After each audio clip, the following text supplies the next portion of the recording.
Gold, trusted gold buyers. మీరు తాకట్టు పెట్టిన బంగారాన్ని విడిపించి ఈ రోజు ఉన్న మార్కెట్ ధరకు కొనబడను.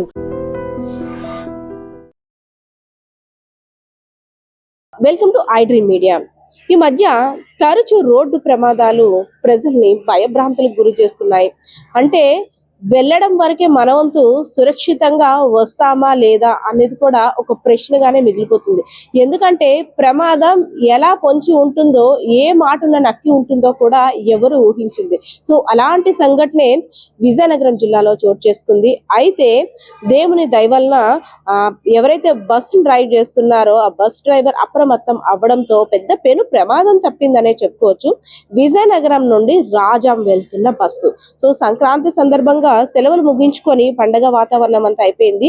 సొంతూరులకి ప్రయాణం అయ్యే దిశలో అందరూ కూడా బస్సు ఎక్కారు. విజయనగరం నుండి రాజాం వెళ్తున్న బస్సు కూడా చాలా మంది ప్యాసింజర్స్ తో కిక్కిరిసిపోయింది. దాదాపు గరివిడి మండలంలోకి ఎంటర్ అయింది. గరివిడి ఇంకా చేరుకునే లోపే అసలు ఏమైందో తెలియదు. బస్సు బోల్తాలు కొడుతూ ఒక పంట పొలాల మధ్య పడిపోయింది. ఆర్తనాదాలు, అసలు ఏమవుతుందో తెలియదు, ఏం జరిగిందో తెలియదు. ఏమవుతుందో కోలుకునే లోపే చెల్లా చెదురుగా ఉన్నారు ఆ బస్సులో ప్రయాణించిన వారందరూ. సో డ్రైవర్ అప్పటికి ఫిట్స్ వచ్చేయడం వల్ల ఫస్ట్ చెరువు ఎంటర్ అవుతుంది. తర్వాత కాస్త పంట పొలాలు వస్తున్నాయి.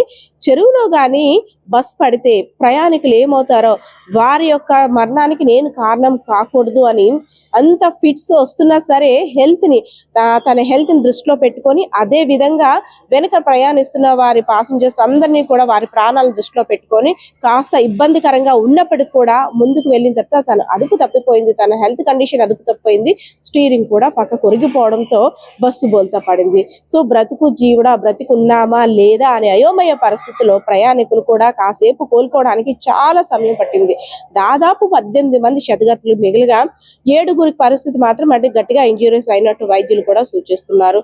సో అంటే మరి కాసేపట్లో గమ్యస్థానానికి చేరుకోవాల్సిన వారు ఆసుపత్రి పాలయ్యారు.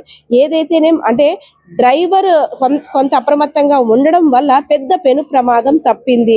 ఈ రోజు ఎవరు మొహం చూసామో సురక్షితంగా ఇంటికి వెళ్ళగలుగుతున్నాం. చిన్న చిన్న దెబ్బలతో పోన్లే భగవంతుడా మా యందు దయతల్చామంటూ అక్కడ ప్రయాణిస్తున్న వారందరూ కూడా ఊపిరి పీల్చుకున్న పరిస్థితి కనిపిస్తుంది. ఏదైతే ఘటన జరిగిందో వెంటనే పోలీసులు, అదే విధంగా ప్రభుత్వ అధికారులు కూడా అప్రమత్తమై సంఘటన ఎక్కడైతే జరిగిందో ప్రమాదం అక్కడికి వచ్చి వారికి సహాయ చర్యలు కూడా చేపట్టారు. అదే విధంగా మిగిలిన వారందరినీ కూడా దగ్గరలో ఉన్నటువంటి చీపురుపల్లి ఏరియా ఆసుపత్రికి కూడా తరలించి క్షతగాతులకి ఎవరికైతే మేజర్ ఇంజరీస్ అయ్యో వారందరూ కూడా వైద్య సేవల్ని అందిస్తున్నారు. మరి కాసేపట్లో ఇంకా రాజాం చేరుకున్నారు. ఏదైనా సరే గతంలో ఎప్పుడు కూడా ఎవరైతే బస్ డ్రైవ్ చేస్తున్నారో అప్పన్న వలస దగ్గర ఇన్సిడెంట్ జరిగిన టైంలో బస్సు డ్రైవ్ చేస్తున్న ఆయనకి ఫిట్స్ రావడంతో ఇంత ప్రమాదం వాటిల్లిందని కూడా అనుకుంటున్నారు. గతంలో ఎప్పుడు కూడా డ్రైవర్ కి ఇలాంటి హెల్త్ ఇష్యూ ఎప్పుడు ఫేస్ చేయలేదు. ఫిట్స్ రావడం కానీ లేదంటే ఇంకా వేరే ఇతరత్ర ప్రాబ్లమ్స్ కూడా ఏమీ లేదు. కానీ ఎప్పుడూ లేనిది సడన్ గా ఎందుకు ఇలా జరిగిందో మేము కూడా వైద్యుల దగ్గరికి వెళ్ళి తెలుసుకోవాల్సిన ఇంపార్టెంట్ కూడా ఉంది అన్నట్టయితే కుటుంబ సభ్యులు కూడా చెప్తున్నారు. ఏదైతేనే కాస్త అంటే కొంత భయపడినప్పటికి కూడా పెద్ద పెను ప్రమాదం నుండి ఆ బస్సులో ప్రయాణిస్తున్న వారందరూ కూడా బయటపడ్డారని చెప్పుకోవచ్చు. సో బస్సులో ప్రయాణిస్తున్న వారి ఆర్తనాదాలు, ఆహాకారాలు, ఒకరి మీద ఒకరు పడిపోయి బోల్తాలు కొడుతుంటే అసలు ఏమవుతుందో అర్థం కాని పరిస్థితులు, ఎదురుగా వస్తున్న వాహనాన్ని కూడా ఢీకొట్టడంతో చిన్న చిన్న దెబ్బలతోటి అందరూ కూడా బయటపడే పరిస్థితి అయితే కనిపించింది. సో బస్సులో ప్రయాణిస్తున్న వారి యొక్క మాటలు కూడా విందాం. చూస్తుండగానే డ్రైవర్ కి ఫిట్స్ వచ్చింది. ఫిట్స్ వచ్చేసరికి అటు ఇటు తిప్పుకొని వస్తాడు బండి. అటువైపు వెళ్ళిపోయినాడు. మళ్ళీ తీసాడు. బైక్ ఇంజిన్ మైండ్ లేకపోతే డ్రైవర్ సీట్ దగ్గర పడిపోయాడు. ఎవరికైనా మామూలు కాకపోతే పాప ఖాళీ లేవు. జనం నిలబడి రోడ్ దగ్గర ఎంతమంది ఉంటారు? మినిమం అంటే 100 పైగా ఉంటారా?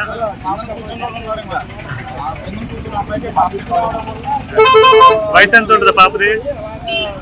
ఆ పాపకు వయసు ఎంత ఉంటుంది? చిన్నపిల్ల. నిజంగా ప్రస్తుతం ఉన్నటువంటి సమాజం దేనికి ప్రయారిటీ ఇస్తుంది? ఆర్థిక సంబంధాల చుట్టూ మాత్రమే తిరుగుతుంది. మళ్ళీ ఎన్నికలంగానే చాలా విరక్తి కలుగుతాం.